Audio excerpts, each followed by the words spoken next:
I am a huge fan of Usborne's illustrated stories. These are just 4 of the many books that they have that are illustrated. My favorite is this fairy tale one.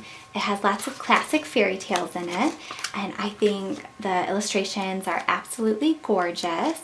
And I find that these illustrated stories are actually really well written too. They have very rich language in them, very engaging words, great vocabulary and whatnot. And then here is the Greek myths. It's very similar to the illustrated fairy tales in terms of the styles of the pictures.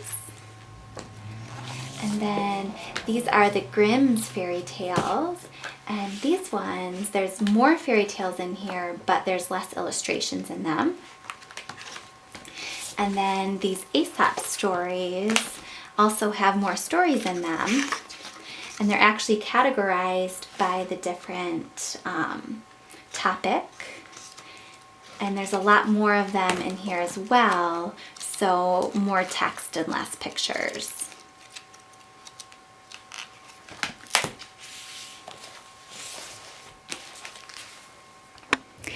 This is a really neat book called Lift the Flap, Questions and Answers, and on all the flaps are questions, and then underneath the flaps are all the answers to the questions.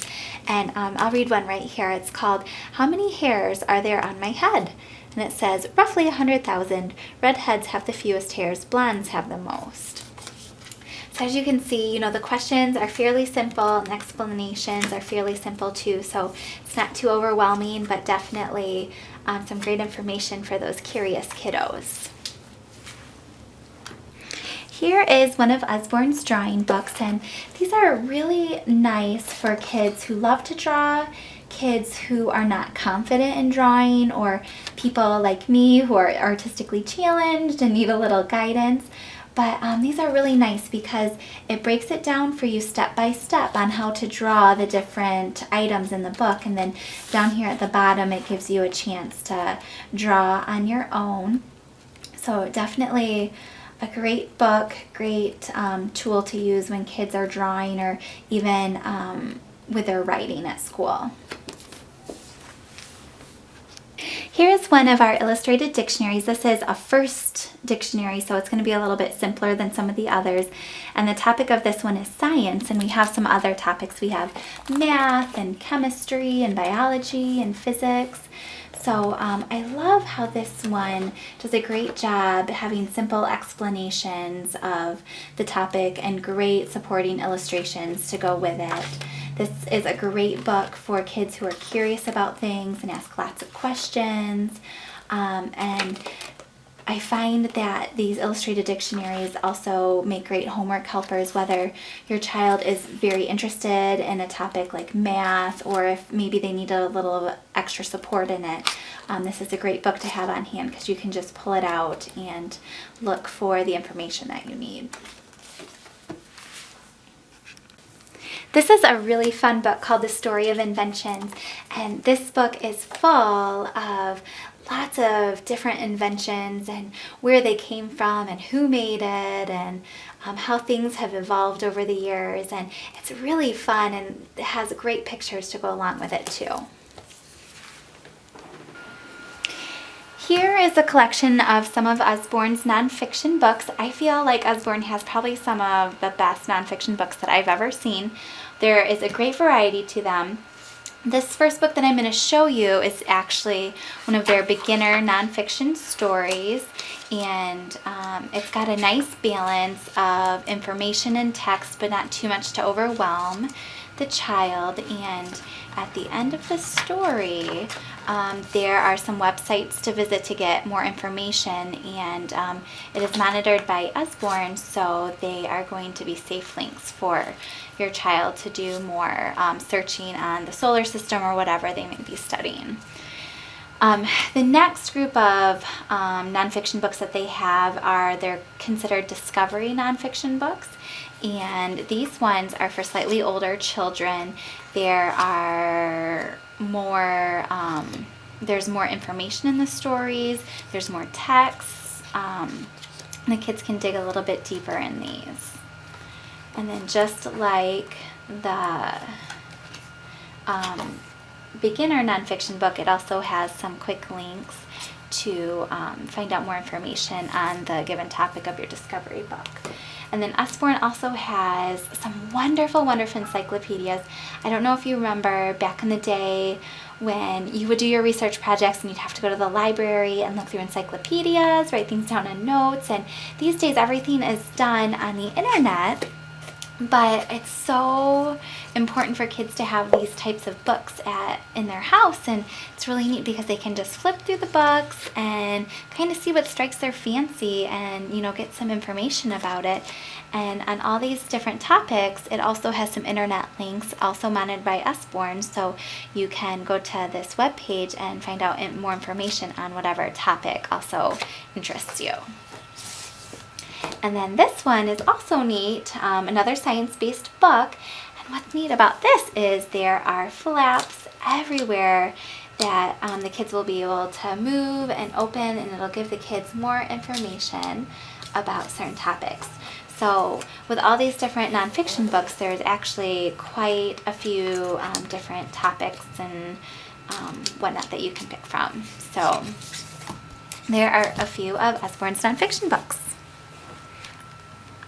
For you sports fans out there, Usborne has a variety of different sports stories. This one is a Little Bears football one.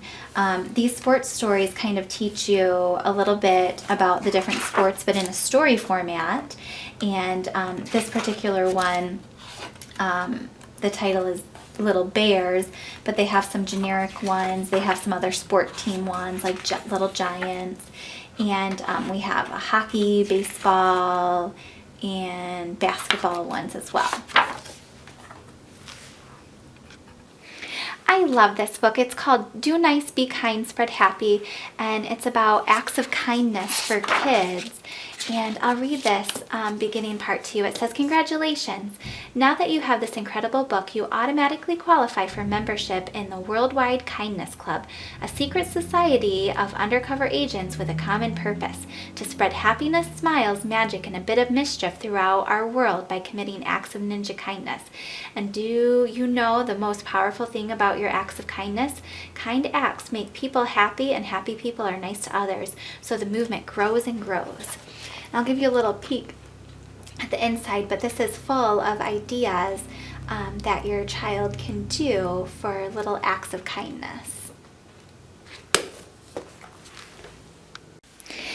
This is a really neat sticker book about food. A lot of young kids think that food just comes from a store, and this sticker book actually teaches you all the places that different food comes from, and it also has spots throughout the book for you to add stickers to, so it makes it a little more interactive and very informative for kids so they can learn about where food comes from.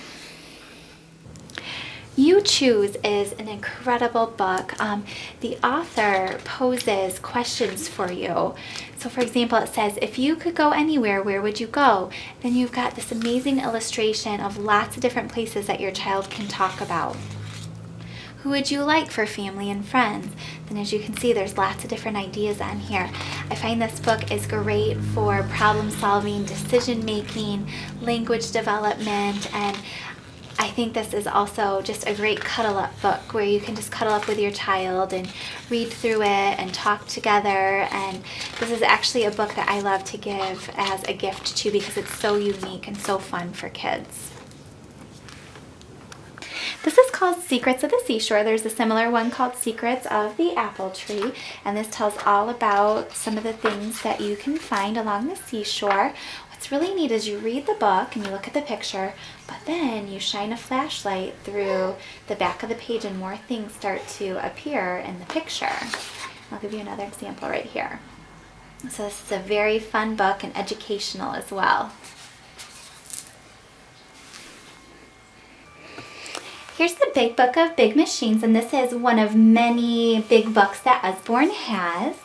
And just like all the others, it has nice, thick, sturdy pages and really good pockets of information that teach you about these big machines. It goes through farm machines, and it has very large fold-out pages, so the farm machines turn into really big farm machines. And flying machines.